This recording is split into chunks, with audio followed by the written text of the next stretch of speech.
Oba Femi's relationship with Brock Lesnar has the entire wrestling world talking. The young Nigerian powerhouse and the Beast incarnate have been locked in a feud so personal, so charged, that what happens between them in that ring has stopped feeling like just a rivalry. It started feeling like something else entirely. So let's get into what's really going on between these two men. The night Oba Femi grabbed a microphone the day after Clash in Italy, something shifted. He didn't walk out looking defeated. He didn't walk out looking like a man who had just been put through 7 F5s less than 24 hours earlier. He walked out like a man with something to say, and he said it loud enough for the whole locker room to hear. The words weren't complicated. They didn't need to be. He told the world he had absorbed Lesnar's absolute best. Every F5, every slam through the announce desk, every Kimura lock Lesnar had tried to crank tight. He took all of it, and he was still there, still standing, still winning. And at the end of it, he looked directly into that camera and pointed his message straight at Brock, making it clear,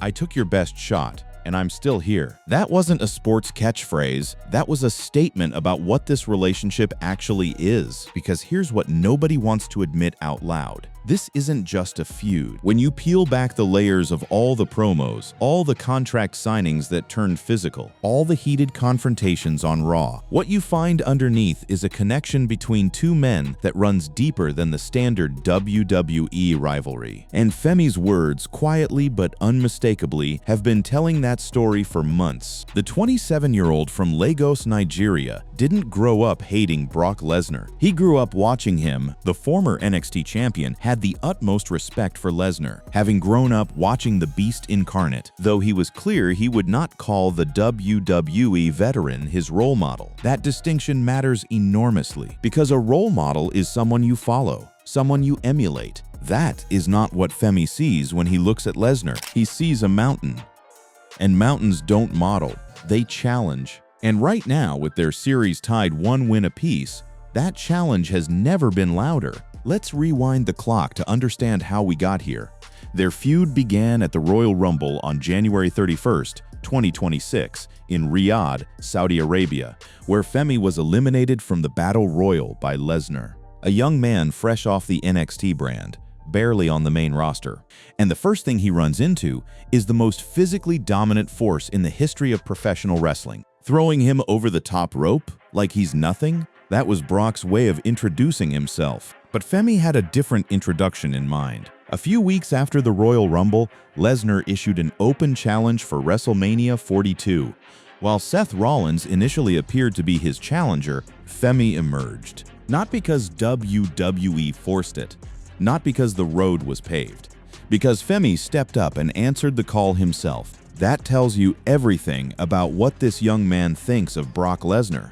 Not fear, not admiration that stops him in his tracks, but a fire that forces him forward. The internet lost its mind. Seth Rollins was supposed to be the guy. Rollins is a main event staple, a former world champion, a man who has carried Raw for years. And here comes this 27-year-old from NXT, 6'4" and built like he was sculpted rather than born, stepping in front of Rollins and telling Lesnar that he's the one. That took something, and Lesnar noticed. In the weeks leading into WrestleMania, Femi largely got the better of Lesnar in their encounters. He delivered powerbombs and clotheslines in their brief brawls. Not once. Not by surprise. Consistently. Week after week on Raw, the young ruler was physically handling the most feared man in the sport. And Lesnar, to his credit, didn't shy away from it. He kept coming back. He kept showing up, because something in Lesnar recognized what Femi represented, in a way that he hadn't been challenged since Roman Reigns in his prime. And then there was that moment on Raw. During Femi's entrance on the April 6th edition of Raw, he did Lesnar's famous taunt, hopping from side to side. When the camera cut to Lesnar, he had a slight smile on his face. For one brief second, the wall came down. The mask slipped. The Beast broke character, because Oba wasn't mocking him. Not entirely. Femi was acknowledging what Lesnar meant to him, and on some level, Lesnar felt it. That tells you everything about the real relationship between these two men. It wasn't even the first time Lesnar had broken character around Femi. A week before the taunt, During Femi's entrance music, Lesnar had been seen vibing to it at ringside, quietly.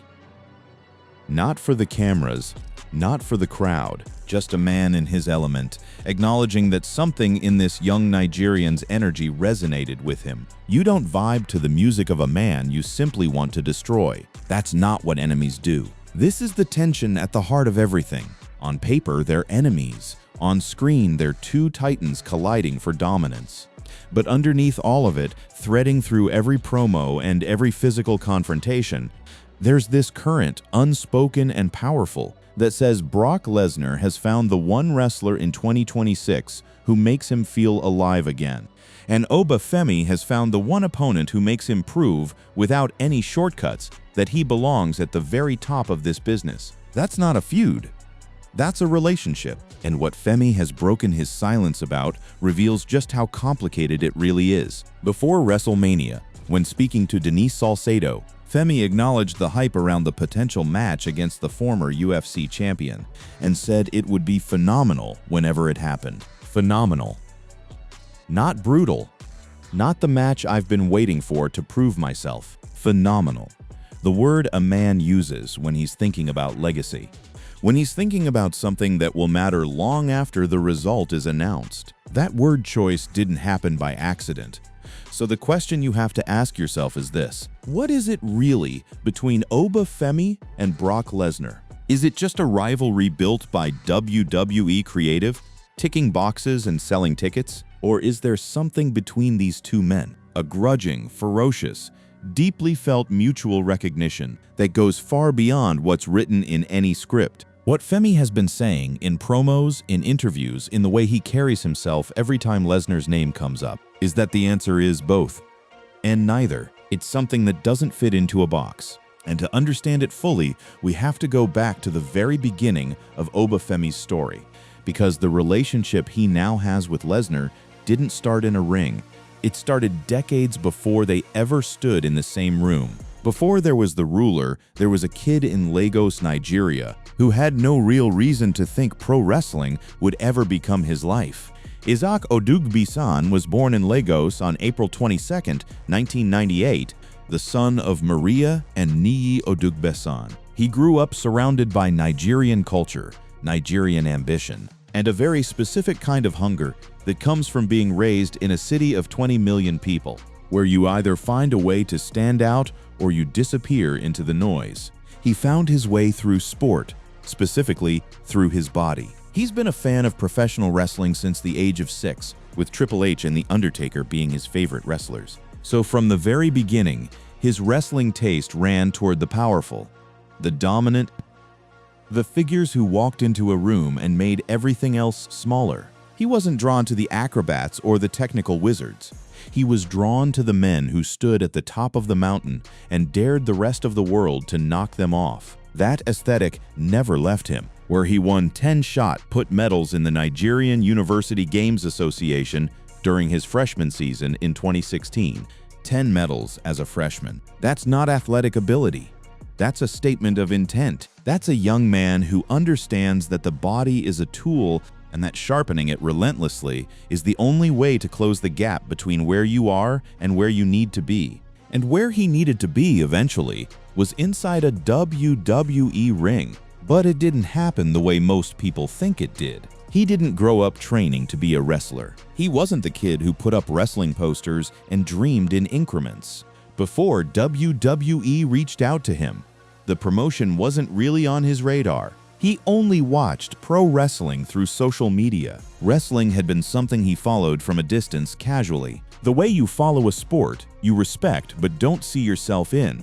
The path to WWE found him, not the other way around. WWE reached out as part of the inception of the NIL program, and he was told to come to a tryout. He didn't think it was legit at first, and then he did some more research and found out that it was. Think about that for a second.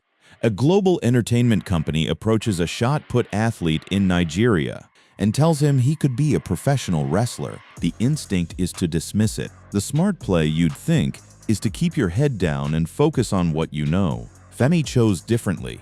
He verified it. He showed up, and he was right. After participating in a WWE tryout in August 2021, Odugbazan signed with the company on December 8 as part of its next-in-line program to develop college athletes into potential WWE wrestlers. In August of 2022, he reported to the WWE Performance Center, and at that point, stripped of his track medals, stripped of his shot put records, stripped of everything that had made him exceptional before. He was nothing but raw material, a body with potential and a mind sharp enough to use it. He made the most of that material fast. He made his in-ring debut at an NXT live event on November 11th, losing to Channing Stacks Lorenzo. His first match in the professional business, and he lost. That's how this story starts. Not with a thunderclap, not with a statement win, with a loss on a house show to a mid-card character on the developmental roster. And for most people, that's discouraging. For Femi, it was information. He filed it away, processed it, and got back to work. The losing phase didn't last long. In his formal NXT debut, he defeated Oro Mensah at Spring Break-In on April 25, 2023. And from that point, the trajectory became near vertical. He won the 2023 NXT Men's Breakout Tournament by defeating Riley Osborne in the finals on January 2, 2024 at NXT New Year's Evil, earning a contract for a championship opportunity for a title of his choosing. The title he chose was the NXT North American Championship, and what he did with it cemented his reputation as something genuinely different. He became the longest reigning NXT North American champion with 273 days, beat the record, held it longer than anyone before him. During that reign, he was the first next-in-line program graduate to win a championship in WWE. The kid who almost didn't think the tryout was real had just made history on the WWE developmental stage. But there's something important about that reign that often gets overlooked. It wasn't just about the length, it was about the manner. During those 273 days, Femi was establishing a specific persona, not a cartoon villain, not a comedy character. He was building the ruler, a figure who moves through WWE the way a sovereign moves through his own kingdom, unhurried, unbothered, utterly certain that every other person in the building is beneath him. That persona would eventually make Brock Lesnar notice him in a way nobody else on the roster had managed. He returned at NXT Deadline in December 2024, entered the Iron Survivor Challenge in place of an injured Eddie Thorpe, and won, earning him an NXT Championship match at NXT New Year's Evil on January 7, 2025, where he defeated Trick Williams in a triple threat match to win the title, becoming the first NIL program graduate to win a top championship in WWE. 2 championships, 2 pieces of history, and still, the world of WWE's main roster hadn't truly seen him. Not yet. But that was about to change. He successfully defended the NXT Championship against Leon Slater at NXT New Year's Evil, then left the championship in the ring, indicating his time with NXT had reached its crescendo and that he was poised for fresh battles on WWE's main roster. Leaving the belt behind? That's a theatrical move, but it's more than theater. It's a declaration. It says, "I've done everything this place can offer me. Now I need bigger mountains." He was about to find the biggest mountain the sport has. According to reports from Fightful Select, after weeks of teases, Femi would make his main roster debut after the Royal Rumble in January 2026. The Royal Rumble in Riyadh, Saudi Arabia, one of the most watched events on the WWE calendar. And on that night, in front of a massive crowd in the kingdom, Oba Femi would stand in a ring for the first time as a full main roster competitor. And the first man to put his hands on him would be Brock Lesnar. Think about what that means symbolically. The man who had been his watchful idol from a childhood in Lagos. The man whose dominance shaped what Femi thought power in wrestling should look like. The man he'd grown up studying through a screen. Brock Lesnar was the first main roster welcome Oba Femi received, and it came in the form of an elimination. That kind of thing leaves a mark. Not a wound, a mark. Femi was eliminated from the Royal Rumble battle, Royal by Lesnar. On debut night, the very first time the main roster crowd got a full look at him, Lesnar threw him out. That's one of two things. It's either the story ending before it starts, or it's the story's first page. And anyone who had been watching Femi closely over the previous 2 years knew immediately which one it was. This wasn't the end, it was an origin moment. Because Femi didn't disappear after that elimination. He didn't skulk to the back and wait for a smaller opportunity. The rejection became fuel, the elimination became purpose. And when Lesnar issued his open challenge for WrestleMania weeks later, Femi didn't wait to be chosen. He chose himself. That's the single most important thing about who Oba Femi is as a competitor and as a character. He doesn't wait for permission. With a record 272 days as NXT North American Champion, an Iron Survivor Challenge win, and 2 NXT Championship reigns, the ruler had already established himself as one of the preeminent forces in the industry by the time he stepped onto the main roster. But none of that meant anything to the Raw audience who saw him for the first time in the Rumble. Championships in NXT don't carry weight in the main event scene. What carries weight is what you do when the stage is at its biggest. And WrestleMania 42 was about to become the biggest stage of Oba Femi's life. Before any of that, though, you have to understand something about Brock Lesnar's side of this dynamic. Because Femi's relationship with Lesnar isn't one-directional. It never was. The way Lesnar has responded to Femi, from the broken character moments on Raw, to the retirement at WrestleMania, to the obsessive return that followed, tells its own story about what Femi means to the Beast incarnate. Lesnar hadn't been moved like this in years. The former Universal Champion made his WWE return at SummerSlam 2025, appearing and brutally assaulting John Cena during the final season of Cena's career. That was vintage Lesnar, destructive, targeted, purposeful in the way only Brock can be purposeful. Choosing a moment of ceremony and detonating it. But after that, something shifted. The months between SummerSlam and the Royal Rumble were quieter than expected for a man of Lesnar's profile. And then Oba Femi showed up, and Brock woke up. When Lesnar issued that open challenge for WrestleMania 42, people assumed it was bravado. They assumed he'd face someone established, someone proven, someone who would give him a reliable performance in Las Vegas in front of 90,000 people. Seth Rollins was the natural choice. Rollins is a known quantity. The chemistry was there.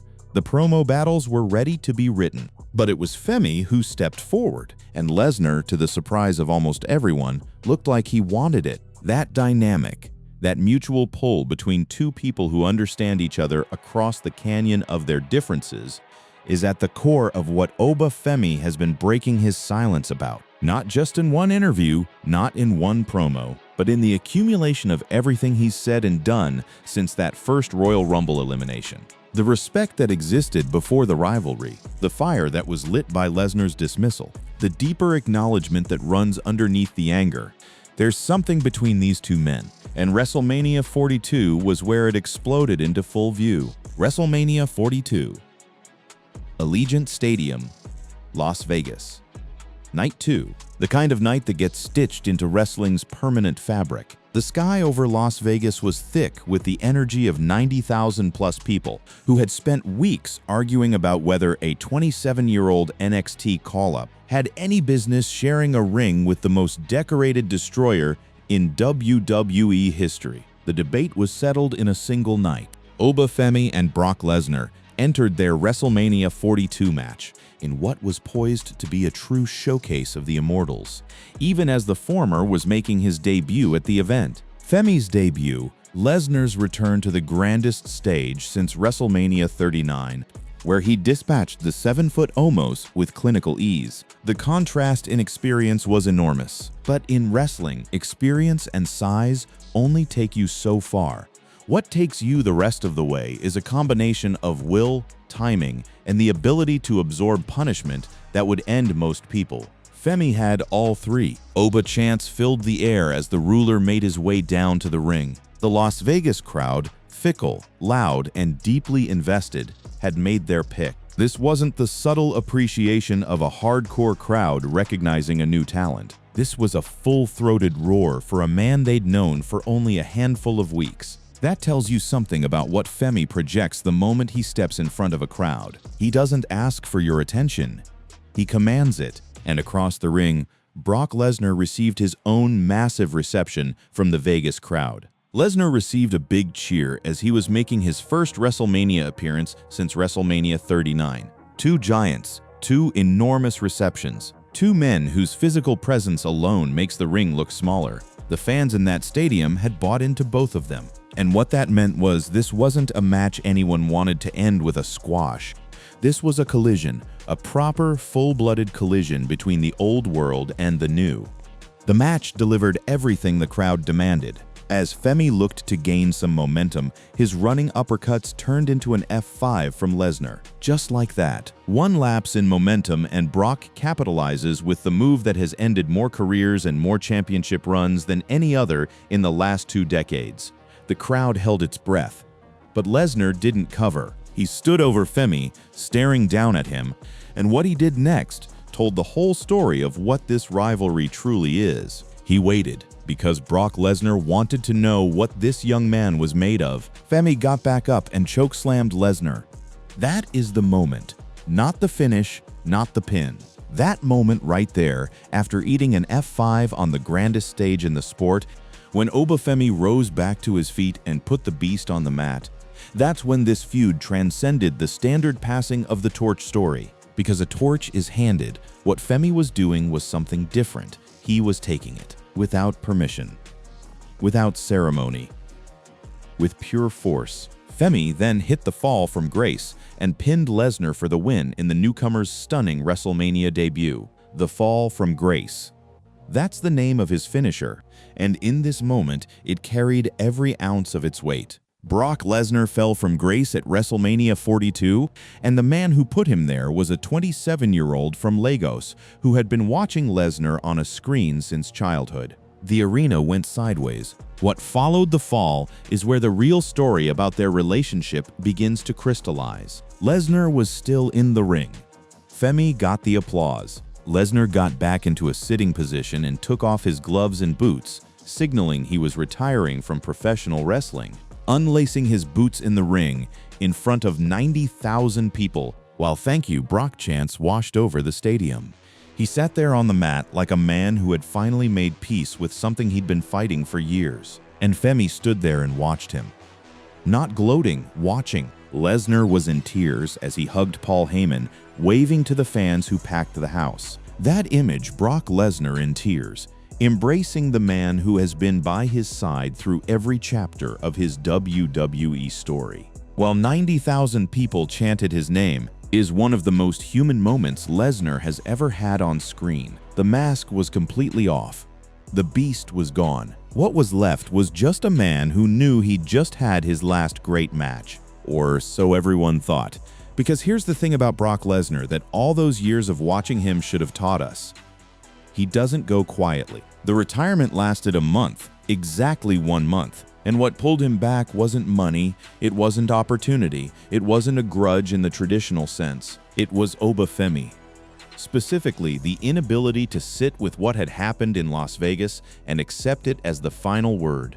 When Lesnar returned, he admitted in a pre-taped vignette that when he was beaten at WrestleMania 42, it humbled him so badly that he felt the need to call it quits. But when he sat with his thoughts, he couldn't accept the way things were. That admission is everything, because Brock Lesnar, in 20-plus years of WWE, has never admitted to being humbled by another man in quite that way. He's admitted to injury, he's admitted to loss. But humbled carries a different weight. It implies that something landed deeper than a pin, that Femi didn't just beat Lesnar. Femi made him feel something, and that something sent him straight back to the thing that caused it. He returned on the May 18 episode of Raw, taking out Femi and setting up a rematch at Clash in Italy, the Royal Rumble in Riyadh, Saudi Arabia. The return wasn't a redemption story in the heroic sense. It was obsessive. It was personal. Lesnar didn't come back because WWE asked him to. He came back because sitting retired while a 27-year-old wore the scalp of his career on his belt was something his ego simply could not survive. And Femi's response to that return tells you everything about how he sees this relationship. Speaking on the countdown to Clash in Italy, WWE interviewer Kathy Kelly noted that sources close to Femi told her the Nigerian star found it respectful of what Brock Lesnar had accomplished through his career, but disrespectful that he unlaced his boots in the ring just to come back a month later. Respect for the career, disrespect for the gesture. That duality, honoring the man while calling out the move, is the most precise articulation of what Oba Femi's relationship with Brock Lesnar actually is. He honors the legend, he refuses to bow to the person. And then before Clash in Italy, Femi sent a message through Paul Heyman that stripped away every last pretense. Femi had a message for Brock, which he tasked Paul Heyman with delivering. I'm fighting to kill him, not to beat him, not to embarrass him, to kill him professionally, permanently. To finish what started at WrestleMania with such totality that there would be no coming back. That's not what you say to someone you don't take seriously. That's what you say to someone who keeps coming back. Someone whose very existence in your space feels like an unresolved question you can't leave alone. And Brock Lesnar's return was the proof of concept. He couldn't leave it alone. The retirement lasted a month because the man who ended it isn't done with him either.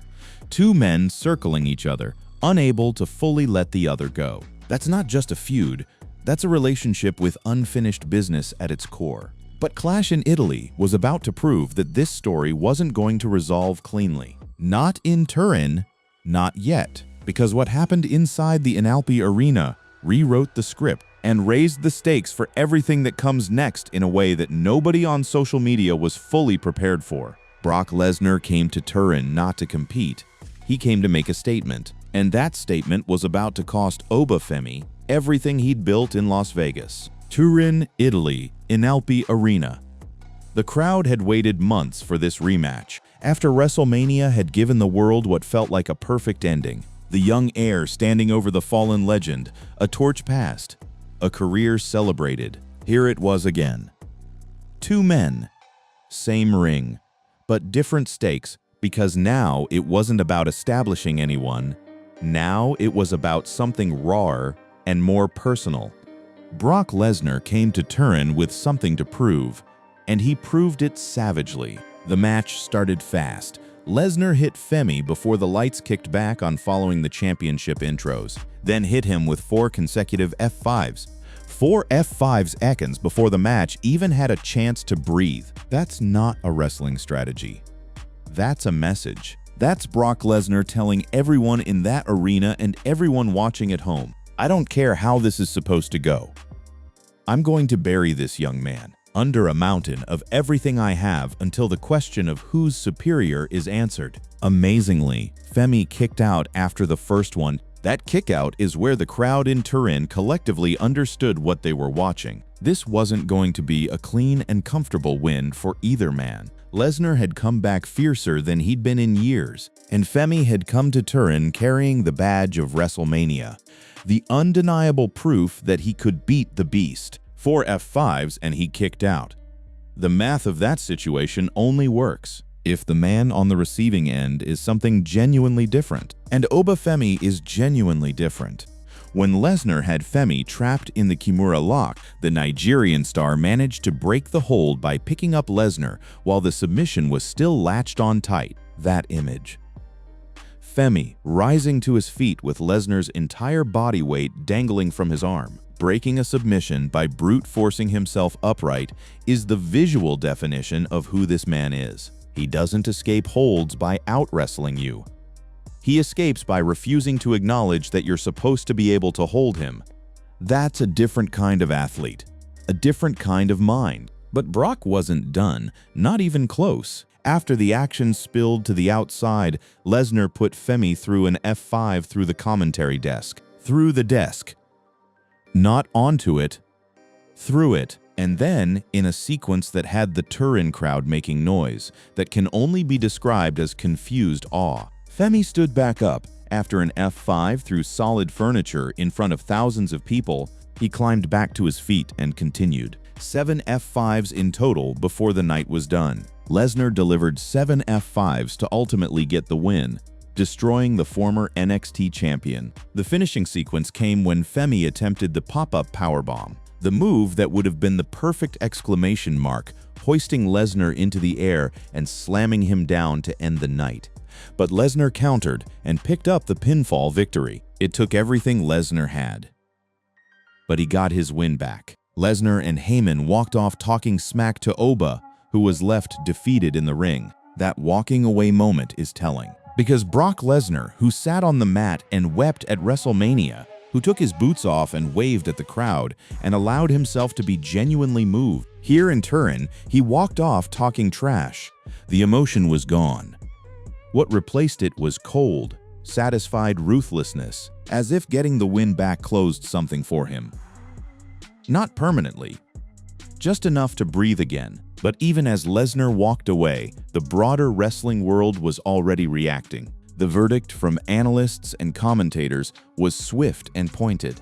Dave Meltzer on Wrestling Observer Radio noted that while he understood the logic, setting up a 3-match series where Femi wins the deciding match, he felt WWE had squandered the moment, taking Femi from being someone unbeatable to someone who can be beaten. He's like everyone else. That's the wrestling analyst's perspective, and it's worth noting because it represents what a significant chunk of the audience felt walking out of Turin. The win had a cost. Yahoo Sports asked why WWE would choose to reopen a storyline that had seemingly concluded perfectly, noting that never unpick a perfect ending is one of wrestling's golden rules. That criticism lives on one side of the ledger. On the other side is the reality that storytelling built around a trilogy, where the first act establishes the hero, the second act tests him, and the third act crowns him, is one of the most durable structures in all of entertainment. Rocky didn't beat Apollo in the first movie. Frodo didn't make it to Mordor in the first act. The defeat at Clash in Italy was page 2. Not the final page. And Oba Femi understood that before he even stepped back through the curtain, because less than 24 hours after taking 7 F5s in Turin, he was on Raw in the King of the Ring tournament, in a 4-way match against Penta, Carmelo Hayes, and Solo Sikoa, the most dominant force in the field, and he won. It was Femi who scored the victory by pinning Solo Sikoa, rebounding from the loss at Clash in Italy to Lesnar. Then he picked up the microphone, and this is the moment the title of this video refers to, because what followed was Oba Femi breaking his silence on the real nature of what exists between him and Brock Lesnar. Not in a formal interview, not on a podcast, but in the most WWE way possible. Standing in a ring, mic in hand, the entire arena quiet, saying exactly what needed to be said. Femi pointed out that he had taken a beating from Lesnar, yet was still standing tall and still winning just 1 day later. He reminded Lesnar and the world of the scoreboard. He acknowledged that they were 1-1 and that they would meet again in the future. "I'll see you down the line." 4 words. Calm, controlled, absolute, not angry, not desperate, not wounded by what happened in Turin, just certain. Certain that this isn't over. Certain that the 3rd chapter is coming. Certain that when it does, the result will be different from Turin. That certainty is the clearest window into who Oba Femi actually is. Because the real relationship between Femi and Lesnar, the thing that neither man can fully articulate in clean, tidy sentences, is not built on hatred. It's not the standard pro wrestling structure of mutual contempt and revenge. What lies between these two men is something stranger and more durable. It's the relationship between a student who has internalized the teacher so completely that the only logical conclusion is to surpass him. And Lesnar, on some level, knew this was coming long before it arrived. Meltzer reported that WWE's long-term plan from the beginning was always a 3-match series, noting the parallel to the Cody Rhodes and Brock Lesnar trilogy from a few years earlier. The structure was always going to look like this. Femi wins the first, Lesnar answers with the second. Femi closes the book in the third. But knowing the structure doesn't diminish what's happening inside it, because the men filling these roles aren't chess pieces. They're two of the most compelling physical presences the industry has produced in the last decade. And their third match hasn't happened yet. The King of the Ring tournament is the frame that everything now runs through. Oba Femi, the day after being put through the announce desk 7 times in Turin, has already moved into the semi-finals. After winning the 4-way on Raw, he advanced in the 2026 King of the Ring tournament. A King of the Ring victory would be more than a tournament win. In the context of this story, in the shadow of Brock Lesnar and WrestleMania and Turin, it would be a coronation. The ruler becoming the king. The young man from Lagos completing the circuit. And everyone knows Brock Lesnar is watching. Think about the full picture of Oba Femi's rise through the lens of what it means for the third match. He arrived at the Royal Rumble as an unknown quantity, got eliminated by Lesnar, answered Lesnar's open challenge, won at WrestleMania, got beaten 7 ways from Sunday in Turin, came back the next day and won a tournament match. The pattern here isn't vulnerability, it's resilience. Every time the story has tried to define him by a setback, he's responded within 24 hours with a win. That's not a coincidence, that's character. The wrestling world is already debating where and when the third match happens. Fans and analysts are fully expecting Femi to ultimately win the decisive match in the series. The speculation naturally circles around the next major premium live event. If Femi wins King of the Ring, and the trajectory of this story makes that an obvious destination, the stage is already set. King Oba Femi versus Brock Lesnar, the title in the air, the definitive end of the trilogy. The moment that closes the book on this entire chapter. But the relationship between these two men doesn't close with a pin. Because here's what makes this story genuinely rare in professional wrestling. Both men have been honest about what the other one means to them. Not in statements designed for fan consumption, not in backstage whispers reported secondhand, but in the accumulation of their own actions and their own words over the course of this entire arc. Lesnar admitted he was humbled. He admitted that the defeat changed him. He admitted that he couldn't sit with it. That's not the behavior of a man who simply lost a match. That's the behavior of a man who was confronted with his own replacement and couldn't look away. And Femi, for his part, has never hidden what Lesnar represents to him. The respect he expressed before their first match, framing it as phenomenal rather than just a career opportunity, was the tell. He acknowledged the hype, saying, "Whenever it does happen, we know it's going to be phenomenal." That's not trash talk. That's reverence wrapped in competitive fire. The two things coexisting in the same sentence, the way they coexist in Femi himself. Respect for the legend. Refusal to be less than the legend, both, always. The most telling signal of all, though, is what Femi didn't say after Turin. He didn't say Lesnar got lucky. He didn't say the result was the product of a loaded match structure, or an unfair fight, or interference, or any of the other escape hatches that wrestlers traditionally use. He said, "I took your best shot. I'm still here. I'm still winning. And I'll see you down the line." He accepted the loss and immediately reframed it as fuel. Femi said that despite enduring a brutal beating and 7 F5s, he was still standing and continuing to win. That's the real substance of the breaking silence moment.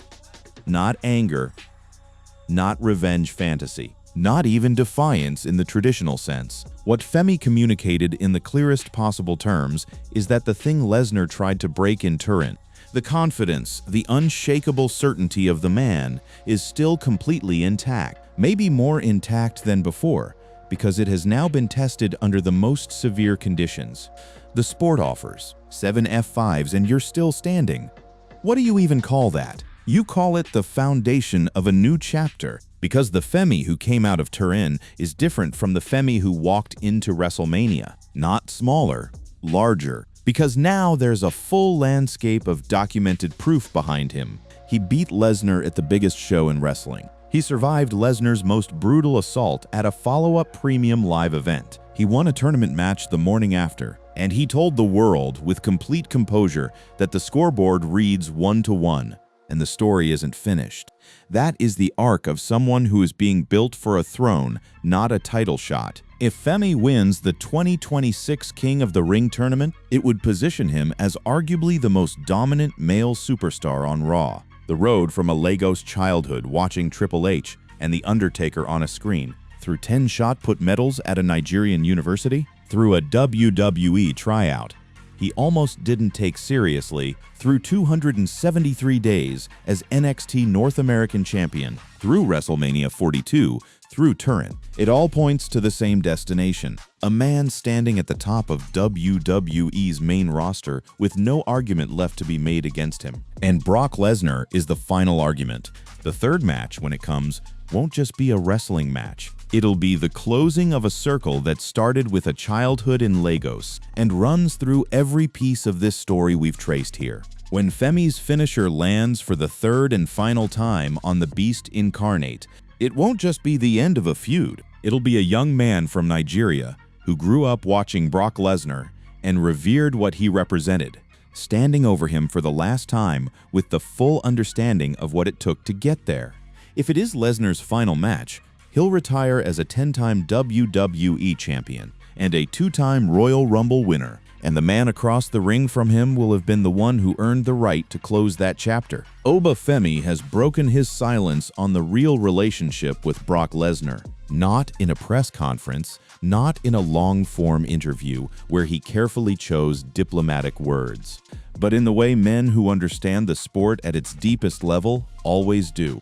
Through action, through presence, through what you say when you get back on the mic. One day after your worst professional night, with your head still up and your eyes still fixed on the horizon. The real relationship is this. Lesnar is the mountain, and Femi is already most of the way up. The series is tied at 1 match apiece. A third and decisive match is on its way. Everything that comes before it. Every piece of history we've walked through here.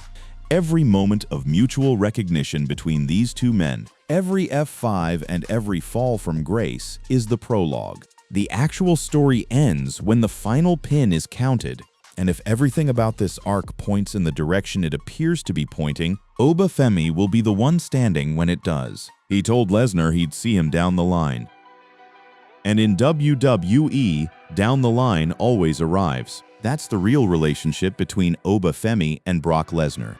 Not enemy and enemy, not mentor and student in the traditional sense. Two forces that found in each other the only true test the sport has offered them in years. One, near the end of the greatest career in the sport's modern era. The other at the very beginning of what could be just as great. And between them, in every collision, every broken character moment, every piece of silence that one of them eventually felt compelled to fill, a story that neither man chose, but both seem fated to finish. The ruler, the beast, and the throne that only one of them can sit on. The line has been drawn, and Oba Femi is already walking toward it.